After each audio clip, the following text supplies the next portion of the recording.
Bismillahirrahmanirrahim. Faslun surutus sholati samaniyatun.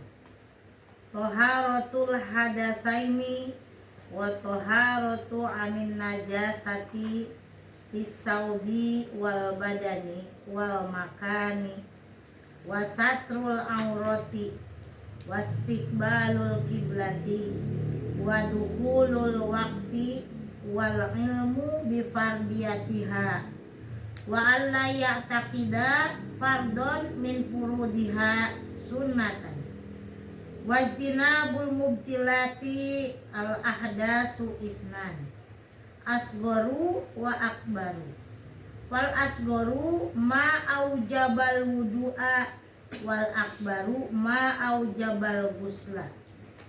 Al auratu arbaun, auratu rajuli mutlaqon wal amatu fis sholati ma baina surati wa rukbah wa auratul hurrati fis sholati jami'u badaniha masiwa al wajhi wal kafaini ya wa auratul hurrati wal amati indal ajnanibi jami'ul badani wa inda maharimiha wan nisa'i ma baina surati wa rukbati. Ini syarat-syarat sahnya sholat ya. Ada samaniyatun, ada 8 di dalam kitab Safinatun Najah. Syarat-syarat sah sholat itu ada 8. Yang pertama toharatul hadasaini, harus suci dari hadas dari dua hadas. Karena hadas itu ada hadas kecil, ada hadas besar. Ya, jadi suci dari dua hadas, yaitu hadas kecil dan hadas besar. Wa toharatu, yang kedua juga harus suci dari apa? Anin najasati, dari najis. Yang kedua harus suci dari najis. Apanya? Pisaubi wal badani, berarti harus bersih dari pakaian, wal badani dan badan, wal makani dan tempatnya. Jadi harus suci baik badannya, badan kita harus suci dari najis-najis yang nempel misalkan ya. Ada yang nempel harus suci. Di badan, di pakaian juga harus suci. Begitupun tempat sholatnya harus suci. Nah, itu yang kedua. Yang ketiga wastiqbalul kiblati. Apa? Harus wasit. Yang ketiga wasitrul aurat. Yang ketiga mah menutup aurat. Menutup aurat sholat, jangan kemana-mana. Ada anak kecil kan. Padahal mukanya kegedean. Kalau mukanya kegedean, kemana rambutnya. Tapi kalau di Arab banyak kita menemukannya yang gitu, kadang kaki dia di kus kaki gini ya, orang India aja. Ini segini. Kita sholat ini telapaknya. Iya orang. Jadi ya telapak tangannya, ya telapak tangan sama muka yang sholat. Jadi ini. Ya, iya harus ketutup ininya. Iya, harus ketutup doang. Kayak kita harus misalnya kan kayak sekarang kan kalau misalnya pakai mukena orang makanya takut ya. Kalau misalnya pakai kita gini kan masih boleh nggak sih? Tapi iya agak panjangin sih segini ya. Kita biasanya gitu aja. Tapi kadang-kadang suka agak dibuka begini, rambut dipegang juga agak tertutup gitu. Kalau itu disambil kalau madorot gitu. Kalau madorot makanya kalau darurat kan gitu ya. Makanya bagusnya sih bawa kerudung panjang teman-teman. Bawa kerudung. Iya, panjangan atau mukena. Aurat kecil ya. Menutup aurat. Kecuali kalau kita iya ada memang. Iya memang yang ini yang boleh. Kalau ini ya aurat, kalau mazhab kita ini aurat ya. Jadi ini yang aurat tuh hanya telapak tangan sama muka ketika sholat aja. Ketika sholat gitu. Yang ketiga wasitrul aurati itu syarat sah sholat. Jadi berarti kalau kebuka misalkan kakinya kelihatan, berarti apa? Tidak sah sholatnya. Jadi ada, makanya orang India kayaknya yang banyak lihat mazhabnya beda mazhab. Ya, kalau alam itu ya tahu nih memang ini aurat. Jadi yang telapak tangan dan muka saja ketika sholat itu boleh harus terbuka. Kemudian wastiqbalul kiblati, yang keempat harus menghadap ke kiblat. Berarti harus tahu dulu kita arah kiblatnya. Tapi kalau di mobil gimana? Sholat aja orang nggak tahu, ngikutin jalurnya itu. Kereta api kadang ngadep kanan aja gitu. Gitu kan kanan kita jarang aja. Karena apa? Persangkaan, pokoknya keyakinan kita bahwa kita itu menghadap ke kiblat. Nah kalau mau benar-benar kita tahu kiblat harus mantengin apa? Mantengin benang kali langsung ke Mekah ya pas kiblat. Iya. Kayak model sekarang masjid harus dirubah-rubah. Atau kalau begitu kuburan juga harus dirubah-rubah itu. Iya, makamnya ada ke kiblat. Nah, jadi itu hanya persangkaan. Jadi maksudnya harus benar-benar keyakinan bahwa kita itu menghadap ke kiblat. Nah, ini masjid udah sekarang diserong, dibongkar lah bahaya. Nah, ntar kalau gitu ke kuburan-kuburan gini aja ya. dibongkar. Iya makanya. Iya tinggal sejadahnya aja. Sejadahnya. Betul begitu ya. Jadi wastiqbalul kiblat, harus menghadap kiblat. Yang kelima, wadukhulul waqti, harus masuk waktu. Jangan sholat duhur jam 11.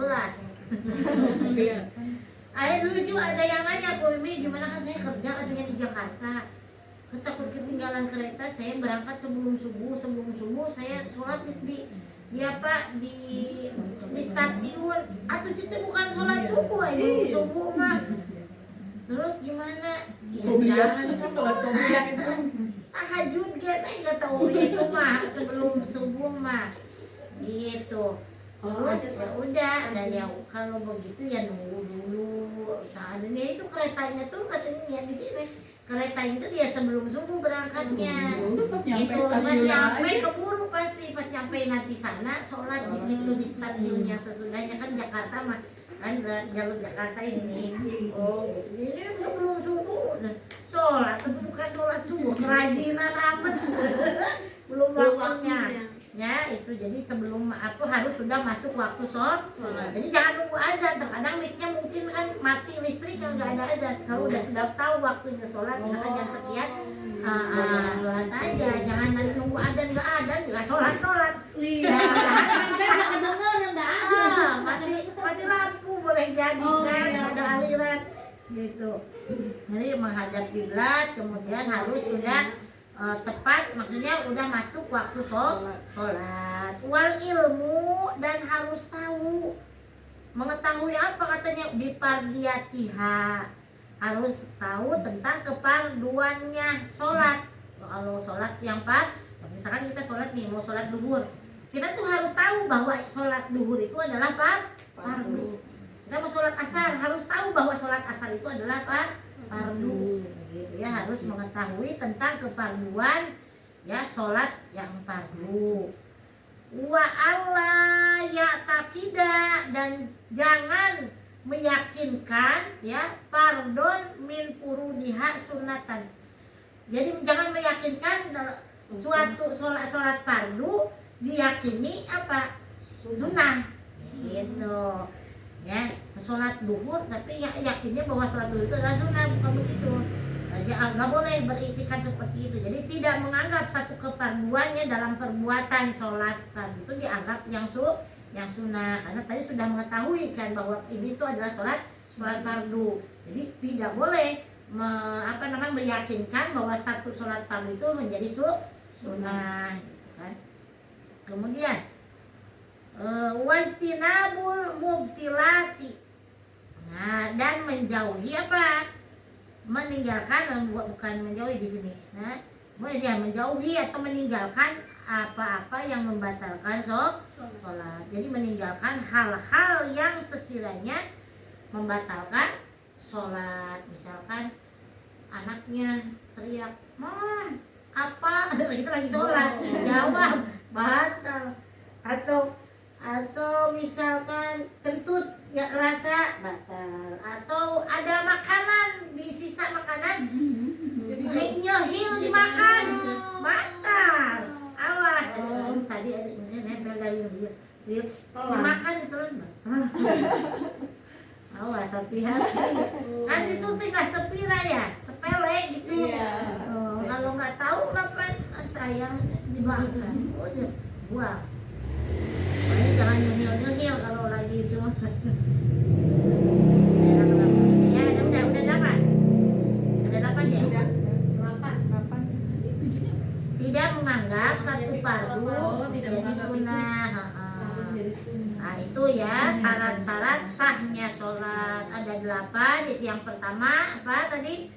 Suci dari 2 hadas, itu hadas kecil dan hadas besar. Yang kedua suci daripada najis, baik baju, baik badan, baju dan tempat sholat. Yang ketiga menutup aurat. Yang keempat menghadap kiblat. Yang kelima masuk waktu sholat. Yang keenam mengetahui tentang kefarduannya sholat yang fardu. Yang ketujuh tidak menganggap satu fardu itu adalah sunnah. Yang kedelapan meninggalkan hal-hal yang membatalkan sholat. Adapun ya al-ahdasu isnani, tadi kan harus suci daripada hadas dua hadas. Apa aja katanya? Al-ahdasu isnani, hadas itu ada 2, asgoru wa akbaru, yaitu hadas kecil, asgor wa akbar, dan hadas besar. Apa yang disebut hadas kecil? Fal asgoru ma'aujabal wudu'a. Yang disebut hadas kecil itu sesuatu yang mewajibkan wudu. Nah kemarin apa udah nih? Yang mewajibkan wudu udah kayaknya ya. Yang mewajibkan wudu itu apa? Karena apa? Ada yang keluar dari salah satu pintu depan dan pintu belakang, dari kubur dan dubur. Meskipun angin, kalau yang keluarnya cincin emas bermata batal juga. Kalau batal kan cuci lebar bisa dijual. Kalau ini mah keluar ya kemakan ujung-ujung keluar lagi dicuci lah, dicuci anak bermata keluarnya jadi suci kan, itu kan najis mutawasi itu malah ya. Itu kalau ada yang keluar dari salah satu kubur atau dubur meskipun angin. Yang kedua, bersentuhan kulit laki-laki dan perempuan yang sudah pada dewasa tidak tanpa penghalang. Yang ketiga, kemudian tidur, hilang akal ya karena tidur ataupun ayan, itu batal juga. Ada 4 nih yang membatalkan apa? Yang membatalkan wudu itu hadas kecil tuh ya. Yang keempat, memegang kubur atau dubur bangsa ada manusia, ya menjebokin itu batal, menjebokin anak-anak, lagi nyebokin bapak-bapak. Lagi nyebokin bapak-bapak batal banget tuh. Anak-anak aja batal. Kalau nyangin ayam, pantat ayam batal? Enggak. Ya.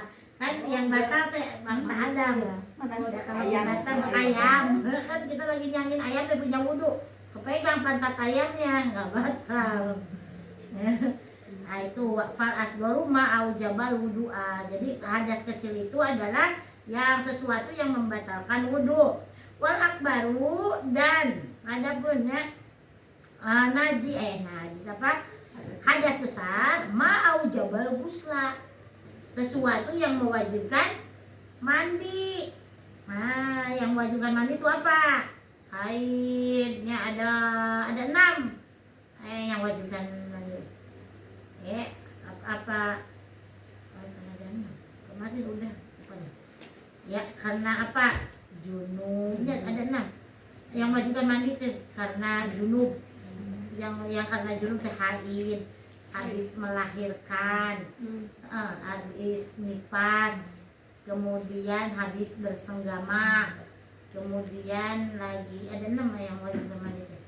Maut, di mandian, tapi yang meninggal Oh. yang itu wajib mandian mayit tuh. Kalau kita mandi jenazah kita juga harus mandi. Enggak, yang mayitnya Oh. mayitnya mandi, tapi jangan mandi sendiri mayitnya. Aku ngajarin. Jadi 6 kayaknya, ada lupa aja. Ada 6 yang wajibin mandi mah, karena junub tuh boleh mimpi karena mimpi jima, mimpi jima, karena haid, kemudian karena nipas, karena ya wiladah tuh ya, karena nipas, terus karena apa? Tadi barusan tuh bersenggama, kemudian karena apa tadi barusan? Lagi haid, nipas, melahirkan, kumpul karena apa? Nah, ya mimpi basah, mimpi jima dan mimpi basah. Terus karena apa lagi? Jimanya belum, jima karena kumpul. Udah. Coba sebutin. Itu karena maut. Terus mau ada 6. Haid, nifas, bersenggama, Melahirkan, nifas melahirkan. beda. Oh. Nah, beda, habis melahirkan wajib mandi, habis melahirkan mandi. Terus habis nipas mah kayak darah yang setelah lahiran. Dia kan ya sampai 15 hari, ada yang 30 hari, ada yang 40 hari, terakhir sampai 2 bulan, 60 hari. Kalau sudah lewat dari 2 bulan, dari 60 hari namanya darah istihadah. Jadi mandi saja, tetap sholat, tetapi harus apa? Di daimul hadas tuh tetap harus sudah masuk waktu, kemudian niat sholatnya juga beda kan. Nah maksudnya istibahat wudunya, jadi nawait, bukan biasa kan nawaitul wudu aliro fil hadasil asgor. Jadi kalau wudunya nawaitul wudu listibahati sholat, kayak tayamum. Dan harus sudah masuk waktu dan harus terus dari mulai misalkan masuk waktu, kemudian wudu, kemudian langsung sholat. Jangan jadi harus berturut-turut gitu. Jadi jangan kemana dulu, nah itu nggak boleh. Kayak tayamum juga sama. Istibahas. Sama dengan orang haid, kalau lebih dari 15 hari, yang ke-16 harinya itu adalah darah penyakit. Jadi tetap kita tuh harus mandi dan harus melakukan kegiatan ibadah lainnya, tapi sesuai dengan seperti tadi, habis wudhu tuh harus langsung sholat. Gak boleh didahului dengan misalnya baca Quran dulu ataupun dengan qobliyah dulu. Tetapi kalau untuk sholat fardu ya, jadi satu kali sholat itu, satu kali wudhu yang di hadas tadi sama tayamum hanya untuk satu kali sholat fardu. Tapi untuk yang sunnah boleh beberapa sunnah. Tapi kalau untuk sholat fardu dulu baru sunnah. Nggak boleh didahului oleh sunnah dulu. Jadi nanti kalau qobliyahnya dikodok boleh. Misalnya kita sholat dohor nih, sholat dohor dulu. Nanti qobliyahnya dikodok. Ba'da dulu terus qobliyahnya dikodok. Gitu. Jadi tetap punya pahala. Cuman asal jangan diawali dulu dengan kegiatan sunnah. Kalau kita lagi apa tadi?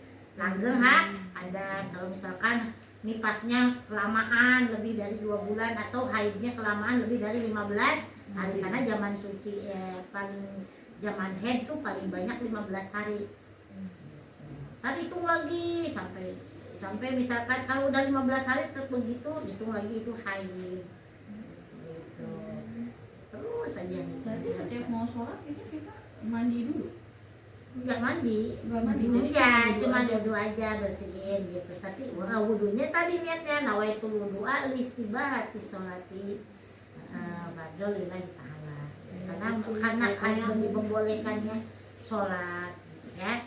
Itu. Kemudian al auratu, dan adapun aurat arbaun ada 4 aurat tuh ya, ada terbagi 4.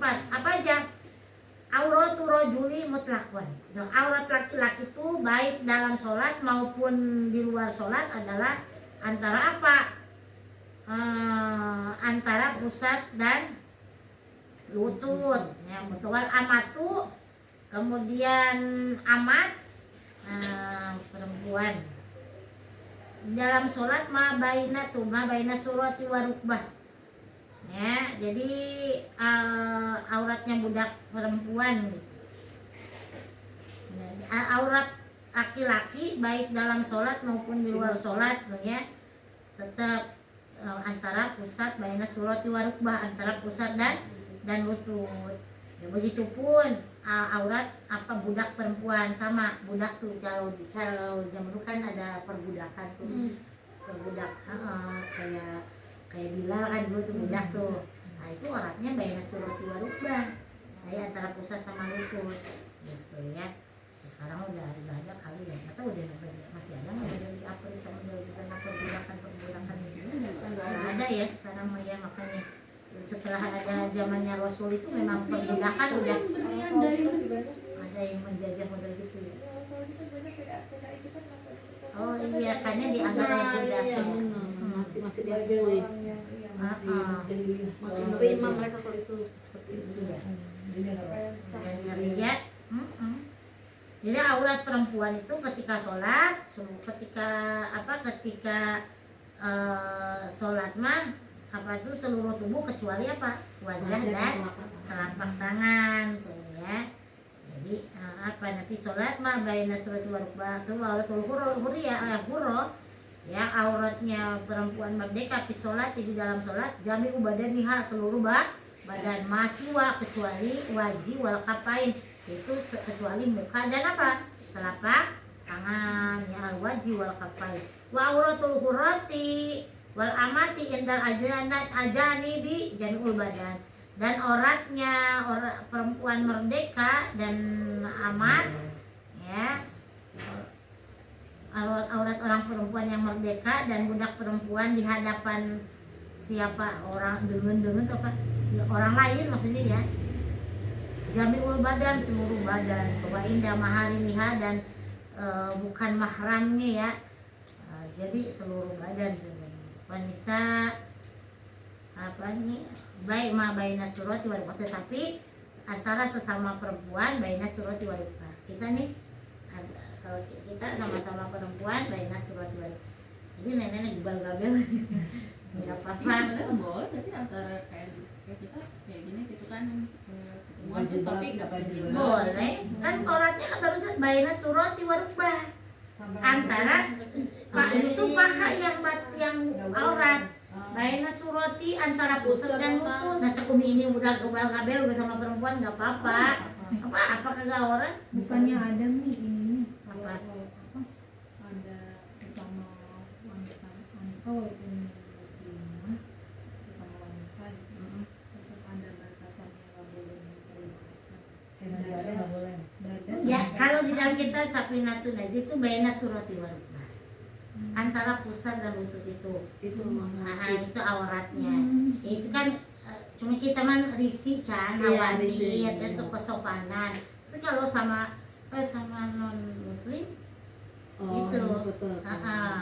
harus begitu yang tahu sewajarnya gitu. Kalau dengan perempuan non muslim, kalau sesama muslim itu baina surati. Dan mana nanti kita gubal-gabel udah malu kecuali lagi mandi terpaksa. Lagi mandi terpaksa gitu kan baru kan. Nah, jadi ini mah kalau di rumah juga sama bapak sama paman baina surati wa rukbah, sama orang yang murid teman saya tuh kan dia sakit gitu kan terus dia kan ajak ini apa aerobik gitu kan aerobik gitu enggak aku nggak ikut gitu soalnya kan walaupun sama wanita muslimah kita nggak boleh menyebutkan kadang kalau di aerobik yang kadang ada yang pakai BH sama gigi gitu kan. Jadi harus nutup dada sampai yang paha gitu. ya sebenarnya dulu orang laki-laki perempuan mah antara pusat dan lutut doang. Masa Umi juga kalau di tempat gitu kalau kelihatan paha justru jadinya itu. Jadi minimal ya ininya nggak apa-apa kan, suka ada yang ini separuh malah ya separuh gitu kan si baju itu tuh. Asli penting mah udah nak ketutup sama ini. Jadi ininya harus yang apa? Yang panjang, maksudnya sontok sampai dengkul ketutup. Nah ini Udah seksi deh kalau seksi. lagi. Tapi memang kalau nggak benar begitu. Iya, jadi kelihatan bentuk-bentuk Nanti cuma asal jangan dari belakang. Iya, Jangan boleh. Nggak boleh lah gitu ternyata enggak ya gitu. Maksudnya baru dengar dari teman gitu kan nggak boleh walaupun sesama wanita muslimah kita nggak boleh gitu.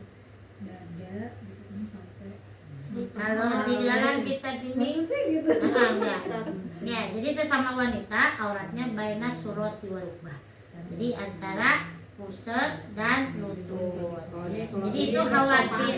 Iya, ini teh kesopanan aja. Heeh.